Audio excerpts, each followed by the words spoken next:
welcome back to my YouTube channel. Bersama aku, Heni Setianingrum. Kali ini aku akan membagikan tips lolos SKB CPNS tanpa belajar. Penasaran? Simak video selengkapnya ya.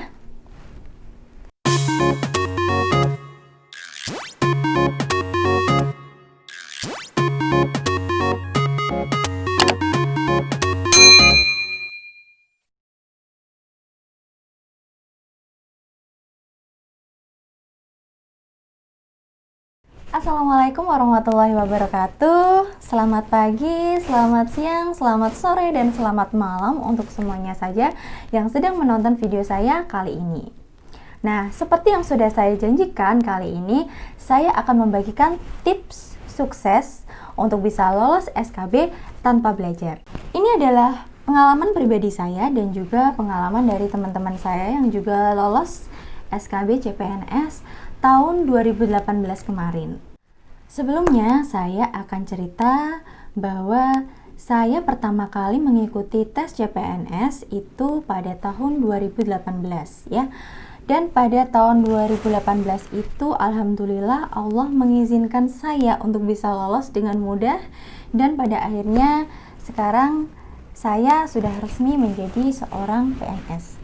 Maaf sebelumnya, statement yang tadi tidak memiliki tujuan apapun, melainkan hanya untuk berbagi pengalaman, berbagi cerita, karena saya tahu pasti banyak teman-teman yang saat ini sudah lolos SKD dan mau mempersiapkan SKB, pasti mereka juga butuh cerita-cerita dan info pengalaman dari CPNS tahun kemarin.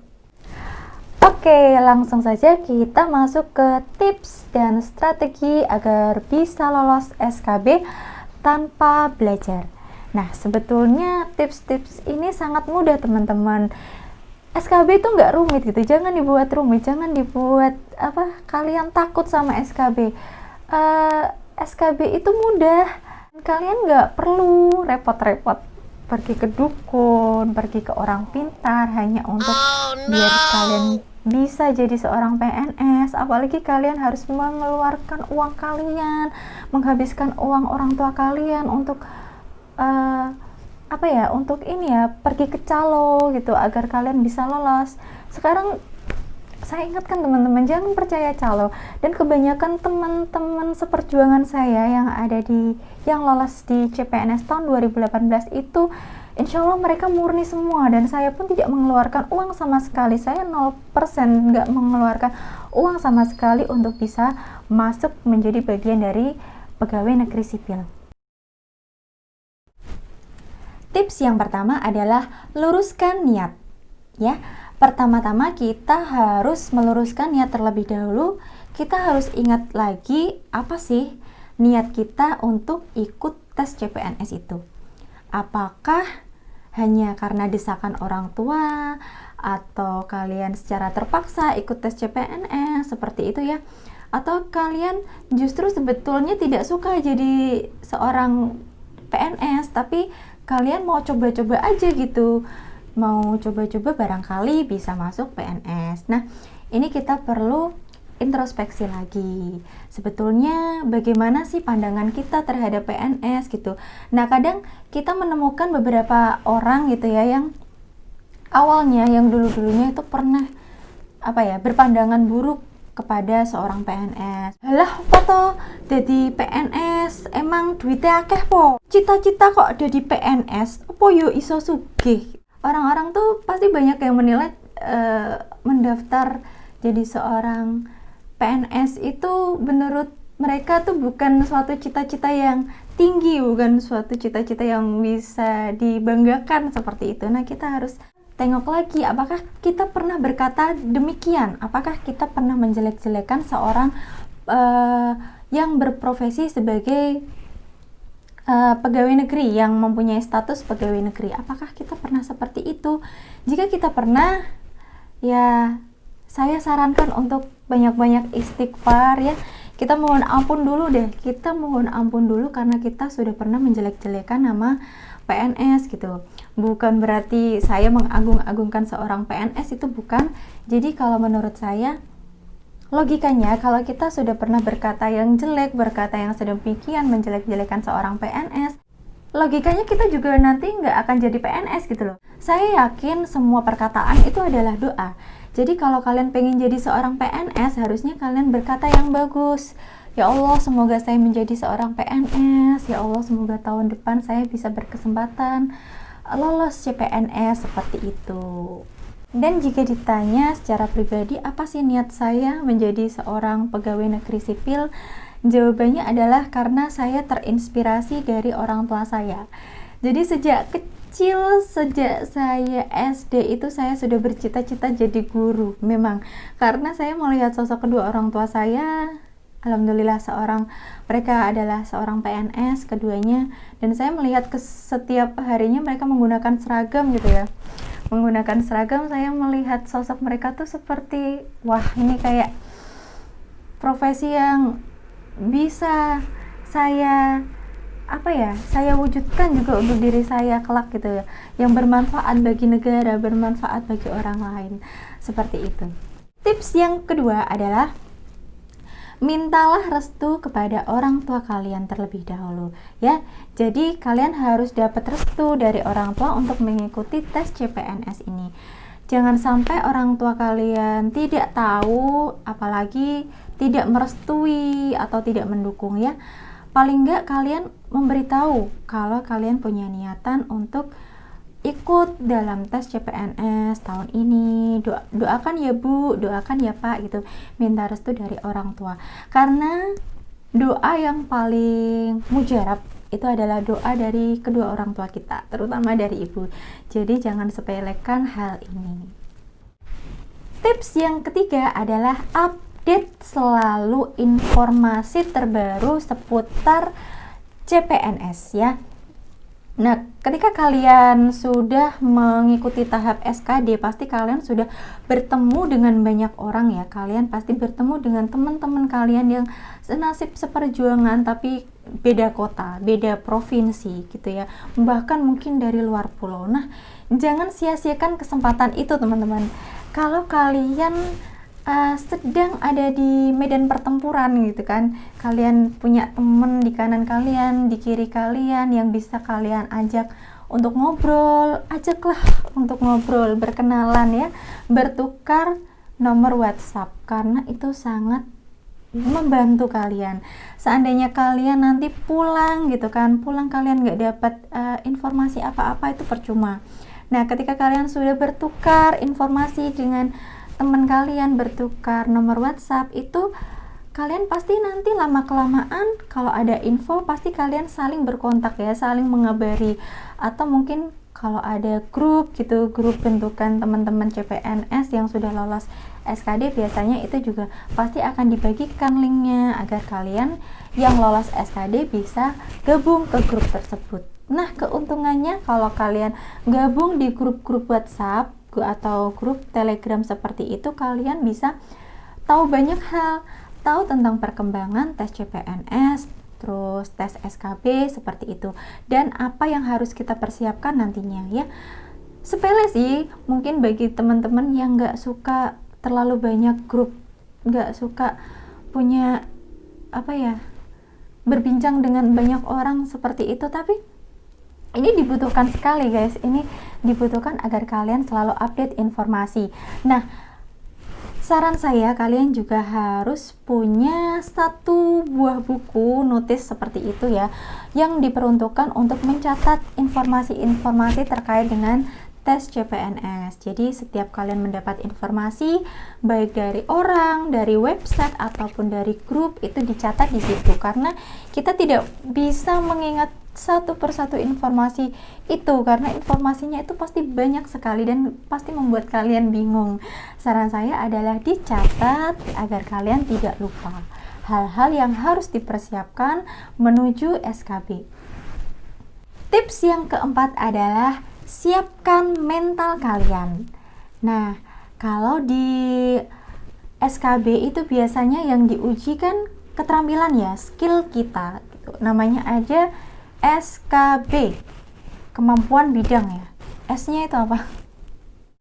S-nya itu apa ya? Seleksi. SKB, seleksi kemampuan bidang. Pasti yang diuji adalah keterampilan di bidang kita. Seandainya kita melamar jadi guru, pasti kita yang diujikan adalah seputar keterampilan mengajar. Dan kalau di Kementerian Agama sendiri, yang diujikan itu kebanyakan memang tentang keterampilan. Beda dengan CPNS yang dari Pemprov mungkin ya, atau instansi lain yang masih menggunakan sistem CAT atau komputer. Nah, kalau di Kementerian Agama itu kita ada 3 tahapan. Yang pertama ada psikotes, yang kedua ada wawancara, dan yang ketiga ada praktik kerja. Nah, ketiga hal ini memiliki bobot penilaian masing-masing. Yang psikotes ini punya bobot 30%, yang wawancara punya bobot 30%, dan yang praktik kerja itu punya bobot 35%. Tahapan yang pertama adalah tes psikotes. Hampir sama dengan kalian kalau mau melamar pekerjaan atau memasuki perguruan tinggi, pasti dites ininya ya, tes psikotes seperti itu ya, yang di dalamnya ada tentang numerik, ada tentang verbal, spasial, seperti itu, ada silogisme, kemudian ada juga gambar, kita disuruh nyusun gambar gitu kan, dibolak-balik, kita main logika teman-teman kalau seperti itu. Dan juga ada deret angka. Terus psikotes di Kementerian Agama itu kita pakainya LJK teman-teman, jadi nggak pakai komputer ya, kita nggak sistem CAT, kita pakainya LJK. Jadi yang harus kalian siapkan itu adalah pensil 2B, kemudian penghapus, kemudian papan ujian ya. Kemudian tahap yang kedua adalah tes wawancara. Nah, di sini kalian nggak cuma sebatas ditanya kemudian kalian menjawab, nggak sesimpel itu. Jadi di wawancara ini ada banyak tahapnya gitu. Kalian selain ditanya-tanya, kalian juga disuruh praktik sholat, disuruh baca tulis Al-Quran, disuruh mengartikan ayat seperti itu, membaca doa-doa sehari-hari seperti itu. Jadi nggak sesimpel yang kalian pikir ya.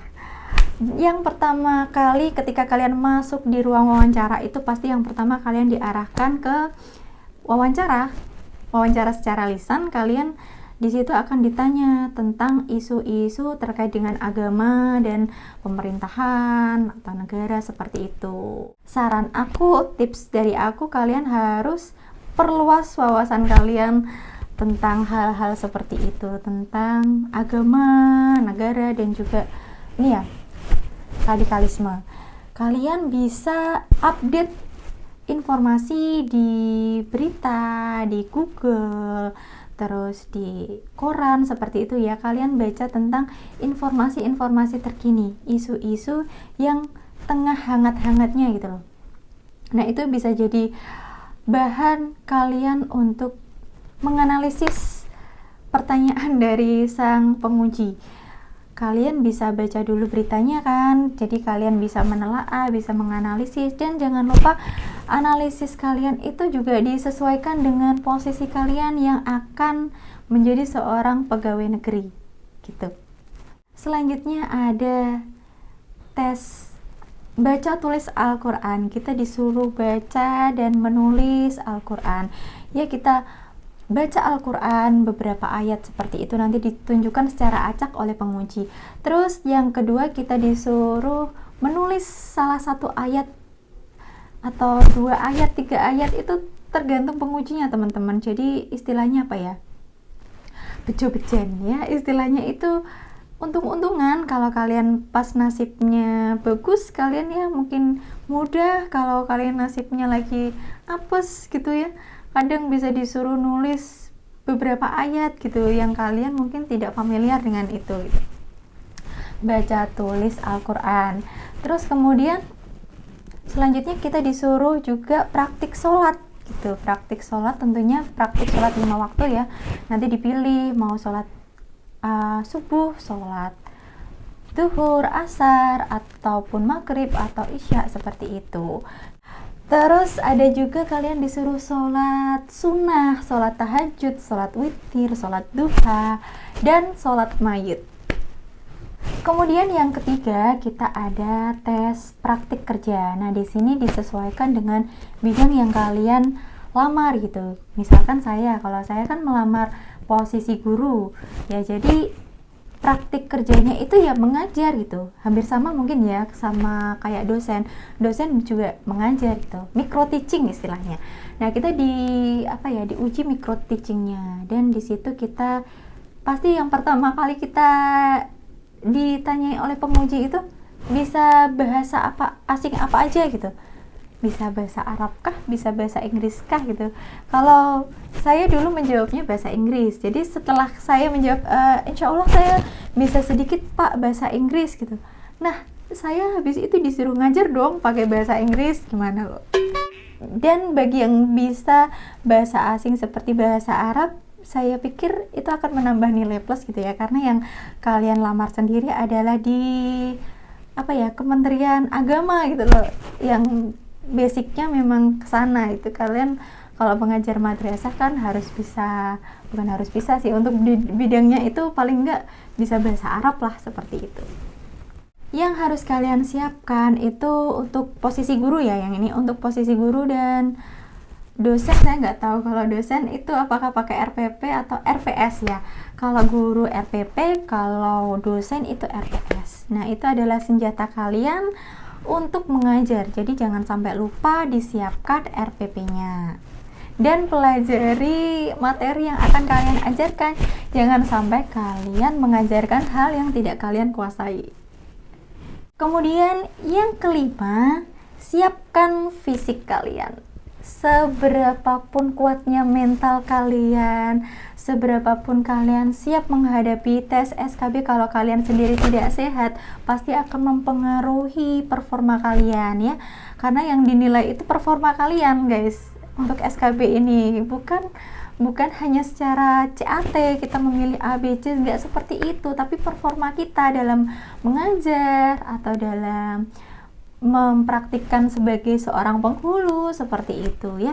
Jadi yang terpenting paling enggak kalian 1 minggu sebelum kalian SKB itu benar-benar dijaga kondisinya, jangan sampai sakit, jangan sampai loyo, konsumsi makanan-makanan yang bergizi, dan hindari minum es terlebih dahulu. Karena kalau kalian minum es bisa jadi suara kalian hilang, kemudian ketika kalian ditanya-tanya kalian nggak bisa menjawab. Tips yang keenam adalah berdoa. Selalu libatkan Allah dalam setiap proses kalian. Nah, kalau urusan berdoa ini setiap orang punya cara masing-masing ya, sesuai dengan keyakinannya masing-masing. Kalau saya secara Islam ya, dan saya selalu mengamalkan ini teman-teman, dan saya meyakini bahwa amalan ini itu punya kemampuan untuk mengabulkan setiap permintaan kita, setiap doa-doa kita. Jadi setiap sholat itu usahakan kita membaca sholawat semampu kalian. Kalau saya dulu itu setiap sholat, setelah sholat itu bisa mengamalkan 1000 kali sholawat Nabi ya, Allahumma sholli ala sayyidina Muhammad wa ala ali sayyidina Muhammad, seperti itu sampai 1000 kali. Tapi kalau teman-teman belum terbiasa seperti itu, bisa dimulai dari 100, 200, 300 sampai 500 seperti itu. Dan jangan lupa sholat tahajud untuk meminta, berdoa sama Allah biar keinginannya untuk bisa lolos SKB itu dikabulkan oleh Allah. Dan tips yang terakhir adalah pasrah ya. Kalian harus pasrahkan semua sama yang di atas ya. Semua itu atas kehendak Tuhan ya, kehendak Allah, dan kita harus ikhlaskan gitu. Kita udah berusaha semaksimal mungkin, apapun hasilnya nanti kita harus ikhlas, kita harus terima gitu. Mungkin itu yang terbaik dari Allah. Dan kalau kalian gak lolos itu jangan berpikiran, ya Allah kenapa sih doaku itu gak pernah dikabulkan, kenapa sih usahaku itu selalu sia-sia. Jangan berpikiran seperti itu ya teman-teman. Mungkin kalau kalian gak jadi PNS, mungkin kalian bisa jadi seorang yang berprofesi mungkin lebih bagus daripada PNS, lebih sukses gitu ya, bisa jadi freelancer, bisa jadi pengusaha, atau apapun itu yang sukses, karena sukses itu nggak ada ukurannya teman-teman. Nah, itu tadi tips-tips dari aku agar bisa sukses SKB tanpa belajar. Semoga video ini bermanfaat, khususnya untuk kalian teman-teman yang sedang berjuang agar bisa lolos SKB. Saya doakan semoga semua yang menonton video ini bisa dimudahkan, lancar semua mengikuti tes SKB dan bisa lolos menjadi seorang CPNS. Demikian video saya kali ini, kurang lebihnya mohon maaf, dan jangan lupa like, komen, dan subscribe channel YouTube aku ini dan bantu channel YouTube aku untuk berkembang. Sekian, saya undur diri. Ketemu lagi di video selanjutnya. Wabillahi taufiq wal hidayah. Wassalamualaikum warahmatullahi wabarakatuh.